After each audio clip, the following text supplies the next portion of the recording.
আসসালামু আলাইকুম ওয়া রাহমাতুল্লাহ। গত ২৮ ফেব্রুয়ারি ২০২৬ মধ্যপ্রাচ্যের রাজনীতিতে এমন একটি ঘটনা ঘটেছে যা হয়তো আগামী কয়েক দশকের ইতিহাস বদলে দেবে। যুক্তরাষ্ট্র এবং ইসরায়েলের এক যৌথ ও অতর্কিত হামলায় নিহত হয়েছেন ইরানের supreme leader Ayatollah Ali Khamenei. দীর্ঘ ৩৭ বছর ধরে ইরানের সর্বোচ্চ ক্ষমতায় থাকা এই ৮৬ বছর বয়সী নেতার মৃত্যু কেবল একটি দেশের শাসকের পতন নয়, বরং আন্তর্জাতিক বিশ্লেষকদের মতে এটি ইরানের জন্য একটি বার্লিন ওয়াল মোমেন্ট বা যুগান্তকারী পরিবর্তনের সূচনা। কিন্তু প্রশ্ন হল, খামেনির রেখে যাওয়া এই বিশাল শূন্যতায় এখন কি হবে ইরানের? কে ধরবে এই যুদ্ধ বিধ্বস্ত ও চরম সংকটে থাকা দেশের হাল? খামেনির মৃত্যুর পর মুহূর্তের জন্য ক্ষমতা হাতছাড়া করতে চায়নি ইরানের কট্টরপন্থীরা।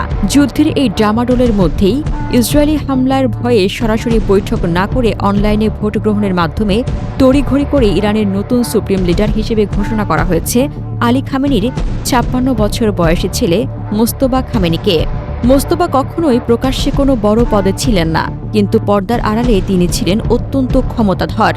বিশেষ করে ইরানের শক্তিশালী সামরিক বাহিনী ইসলামিক রেভলিউশনারি গার্ড কোরের সাথে তার সম্পর্ক অত্যন্ত গভীর। অনেকেই মনে করছেন মোস্তফা মূলত আইআরজিসি এর হাতের পুতুল হিসেবে কাজ করবেন।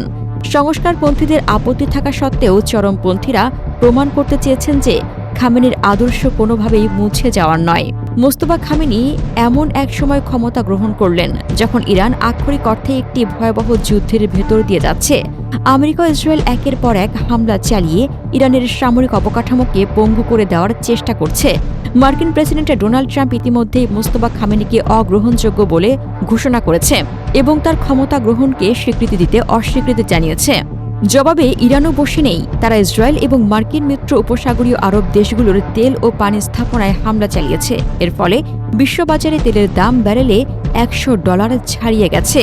আমেরিকা ও ইসরায়েল স্পষ্ট জানিয়েছে ইরানের নতুন নেতৃত্ব তাদের টার্গেটের বাইরে নয়।